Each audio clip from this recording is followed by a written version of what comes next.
My name is Erik Hoyer, and I'm assistant professor in the Department of Physical Medicine and Rehabilitation in the Johns Hopkins School of Medicine.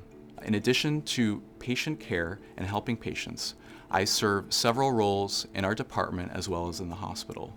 For example, currently, I serve as the Deputy Director for Quality and Safety, which means that I am responsible for developing the framework and standards of care for other clinicians to practice quality patient-centered care. In addition to that, I also work with hospital administration and leadership to rigorously evaluate hospital-based programs that are intended to provide quality care for patients and improve their outcomes. My specialty is physical medicine and rehabilitation, which is often referred to as PM&R, and this is a subspecialty in medicine that is dedicated to the prevention, the diagnosis, and treatment of disorders that commonly affect the nerves, the muscles, the bones, that may lead to temporary or permanent impairments. For example, in my outpatient clinic, I commonly conduct electrodiagnostic studies which evaluate peripheral nerve injuries. I also commonly treat patient back and neck pain as well as pain of the large joints. I also commonly treat patients with disorders of the central nervous system, such as patients after stroke or multiple sclerosis.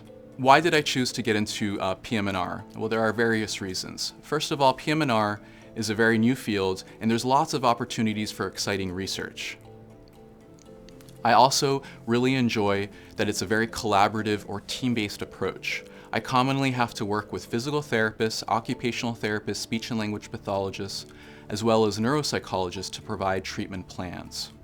I also appreciate that I commonly provide very conservative treatment to manage patient problems rather than taking a more surgical or more invasive approach. My area of research that I am particularly interested in is called quality improvement, and this is the science of translating the research that has previously been published into actual routine patient care. For example, currently, I am involved in developing and implementing strategies to promote patient ambulation and activity in the hospital setting. I'm also actively engaged in interventions that try to reduce hospital harms that are associated with hospitalization. My philosophy of patient care is to tailor my clinical practice to the unique and individual needs of all of my patients. I also strongly believe in evidence-based practice, which means using the science of research to help with my clinical decision-making.